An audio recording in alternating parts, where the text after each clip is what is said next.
Öncelikle asayiş olaylarından başladığımız zaman geçen yılın Mayıs ayında toplamda 1003 asayiş olayı meydana gelmiş iken bu yılın Mayıs ayında meydana gelen asayiş olaylarının sayısı 990'a gerilemiştir. Asayiş olaylarının derinlemesine incelediğimiz zaman en önemli düşüşün mal varlığına karşı işlenen suçlarda meydana geldiğini memnuniyetle görebiliyoruz. Geçen sene Mayıs ayında mal varlığına karşı 290 suç işlenmişken bu yılın Mayıs ayında %34'lük bir azalma meydana gelmiş ve bu sayı 290'dan 190'a düşmüştür. İş yerinden ve resmi kurumdan hırsızlıklar %61 azalmıştır. Evden hırsızlıklar %53 azalmıştır. Yan kesicilik suçlarında da %57'lik bir azalma meydana gelmiştir. Mal varlığına karşı işlenmiş olan suçlarda aydınlatma oranlarımız da %67'den %70'e çıkmış bulunmaktadır. Bu oranı tüm asayiş olaylarında da değerlendirdiğimiz zaman %87'den %90'a varan bir aydınlatma oranına kavuşmuş durumdayız. En ehemmiyet vermiş olduğumuz konulardan bir tanesi hakkında yakalama kararı çıkartılmış olan kişilerin adalete teslim edilmesi konusudur. Bu çerçeve içerisinde geçen sene ilk 5 ayda mahkemelerce aranan 2098 kişi yakalanmış iken bu sene bu sayı %67'lik bir artış ile 3506'ya çıkmıştır. Bu sene sadece Mart ayında mahkemelerce hakkında yakalama kararı verilen veya kesinleşmiş hapis cezası bulunan 795 kişi yakalanmış ve adalete teslim edilmiştir. En esaslı konularımızdan bir tanesi uyuşturucuyla mücadeledir. Yani 2023 yılının ilk 5 ayında müdahale edilen olay sayısı 487, 2024 yılının ilk 5 ayında ise müdahale edilen olay sayısı 1164'tür. Dolayısıyla %139'luk bir oranda narkotikle, uyuşturucuyla mücadelemizde olay sayısındaki müdahale edilen olay sayısında bir artış söz konusudur. Geçen sene Mayıs ayında toplam 112 narkotik olayına müdahale edilmişken bu sene bu rakam 262 olay olarak ortaya çıkmış durumdadır. Uyuşturucuyla mücadelede adli makamlara intikal edilen şüpheli sayısı geçen sene Mayıs ayına oranla yine %133 artış göstermiştir. Uyuşturucu madde ticareti yapmaktan hakkında adli işlem başlattığımız şüpheli sayısı geçen sene Mayıs ayında 10 iken bu sayı %440'lık bir artış ile 54'e ulaşmıştır.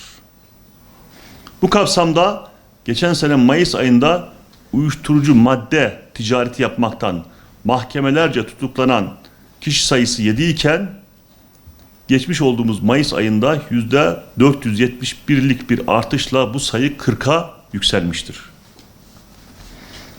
2024 yılı yılbaşından itibaren uyuşturucu madde ticareti yapmaktan hakkında adli işlem başlatılan toplam 111 şüpheli adli makamlarca tutuklanarak cezaevine teslim edilmiştir. Bir başka ana başlığımız kaçakçılık ve organize suçlarla mücadeledir. Bu kapsam içerisinde de Mayıs ayı içerisinde 109 olaya adli işlem yapılmıştır. Toplam 5 şahıs da adli makamlarca tutuklanarak cezaevine gönderilmiş durumdadır. Bir başka ana başlığımız siber suçlarla mücadeledir. Siber suçlarla mücadele için de Mayıs ayı içerisinde toplam 164 adli işlem yapılmış, 19 şüpheli de adli makamlarca tutuklanmış ve cezaevine girmiştir. Yine 2024 yılının başından beri 5 aylık dönem içerisinde müstehcenlik, çocuk istismarı, bilişim ve banka sistemleri aracılığıyla nitelikli dolandırıcılık gibi sanal ortamda işlenen suçlara karışan toplam 91 şahıs mahkemelerimizce tutuklanmış ve cezaevlerine teslim edilmiştir. İlimiz Gültepe Mahallesi Marangozlar sitesi içerisindeki bir imalathanede yapmış olduğumuz bir operasyondur. Bu operasyonda Batman'da son yıllarda yakalamış olduğumuz en büyük kaçak silah imalathanesini söndürmüş durumdayız. Burada toplamda 80 çuval üzerinde 25 binin üzerinde silah aksamı ele geçirildi. Bununla ilgili de 4 şüpheli şahıstan 2 şüpheli şahıs tutuklanarak cezaevine gönderildi. Gündem teşkil eden bir başka önemli konumuz daha vardır. Bu konumuz da bizim şu anda boğulma vakalarıdır. Bizim birinci derece riskli alan olarak bu haritada en belirgin şekilde görülen kısım 1. Batman Barajı, 2. Malabadi bölgesi, Bıçakçı, Şerbetli, Doluca bölgesi ve Balpınar bölgesi olarak ortaya çıkmaktadır. Yani Batman Çayı. En riskli bölgemiz bizim Batman Çayı olarak kendini göstermektedir. İkinci derece riskli bölgelere baktığımız zaman da bu sefer Garzan Çayı'nın ve Ilısu Barajı'nın bizim açımızdan risk teşkil ettiğini net şekilde görebiliyoruz.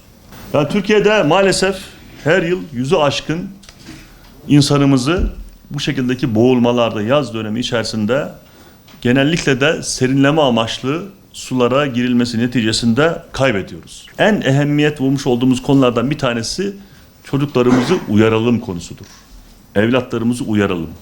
Çünkü geçmişte yaşanmış olan bu şekildeki boğulma vakalarının çok önemli bir kısmı çocukların aileleriyle beraber iken meydana gelen boğulma vakalarıdır. Bir başka ehemmiyetli konumuz bizim anız yangınlarıdır. Anız yangınları ile ilgili mücadelemizdir. Geçen yıllarda olduğu gibi bu yıl da anız yangınları ile ilgili herhangi bir şekilde müsamaha göstermeyeceğiz. Üst limitten idari para cezalarını uygulamaya devam edeceğiz. Bu yıl dönüm başına 1933 lira idari para cezası uygulayacağız.